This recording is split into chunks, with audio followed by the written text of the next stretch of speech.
Hi, Tim here with my Day 7 Keto Diet Update. Since my last weigh-in yesterday, I've lost 0.4 of a kilo, which is around about 1 pound, just under 1 pound, bringing my total weight loss now after 6 full days of the keto diet to 3.5 kilos, which is around about 7¾ of a pound.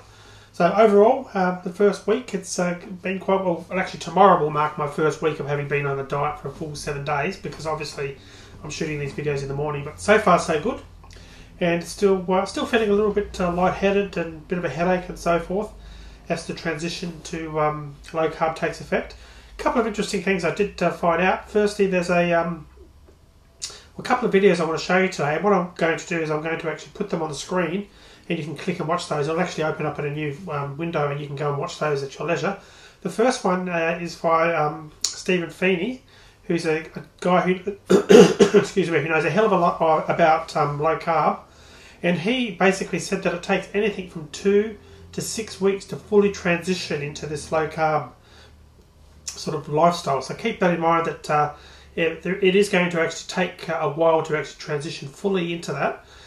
Secondly, the other thing I wanted to point out is in regards to exercise, because I know that we've had Frank talking about exercise. And the bottom line about exercise is that basically they're saying it's probably something you shouldn't be doing in the first couple of weeks, really waiting till week 3 before you actually spend any time working out, because your body's in this transition mode, converting from primarily a high carb diet to a low carb.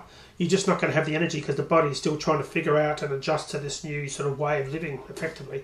So bottom line is it's probably best not to do exercise. I mean, you can probably do some, but what they're saying is you'll find your energy levels are severely depleted, especially in week 2, which I'm about to hit. So for that reason, I'm going to wait at least until week 3 before I start doing virtually any form of exercise. There's also some other research that I found that actually talks about perhaps waiting for exercise until you hit a plateau, because once you, at some point, probably you're going to hit a plateau with your keto diet where you're not losing weight, even though you're actually still religiously sticking to it.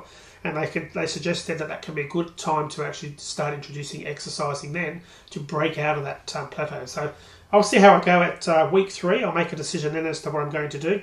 Bottom line is, at the moment, I'm feeling good. I'm still obviously not feeling fantastic, but look, the net result is I'm nearly 8 pounds lighter, or 3.5 kilograms lighter than when I started this. So I have to be on the right road. And so I'm going to sort of wait and see and play it by ear. And just the last thing I want to talk about is protein. So I got a comment on another video, and basically the comment was that there's a concern about having too much protein. Now, with a low carb diet, I've mentioned this before in a video, but it's probably a good opportune time to say it again. The idea is that by eating low carbs, avoiding breads and chocolates and pastas and all those types of things, your body doesn't have to work so hard to convert everything back to glucose, because effectively that's what happens when you eat that type of food. Insulin levels rise in your body, and basically your sugar levels get elevated in your bloodstream, because obviously it's getting absorbed into your bloodstream, and that's why the insulin is there to try and help out. Now, insulin, the net result of that is obviously that you end up basically either not losing weight or gaining weight. So with a low carb diet, it obviously avoids that, so your body then doesn't have to do that work. Your insulin levels don't get elevated. Your blood levels remain more or less constant, instead of these severe dips that you get when you're eating sugary type food, sugary starchy type food. Now anyway, the problem here is, by the way, with low carb, the net result is, because the glucose is not in your body, in your bloodstream, effectively what happens is it's able to start looking at your fat cells and the fat in there, and it starts burning that for energy. That's really why you're losing weight, because your body is now suddenly thinking, well, I haven't got any glucose, what am I going to do? Okay, I'm going to start using the actual fat from the fat cells and start burning that. Now, this is scientifically documented. I'm just not making this up, and pretty well most people would agree that that's basically how it happens. But anyway, so the problem with protein is, if you have an excess of it, what can happen is your body can look at that excess and think, okay, I've got too much protein here. I'm going to start converting some of that and working on that and treating it effectively like glucose. From a scientific point of view, that's not the right term, but just to keep it easy, because let's face it, I'm not a doctor. Essentially, that's what happens. So what they're saying is, with a low carb diet, if you have too much protein, you can find that you're not losing the weight and you're not getting the results. So keep that in mind and don't go crazy with protein.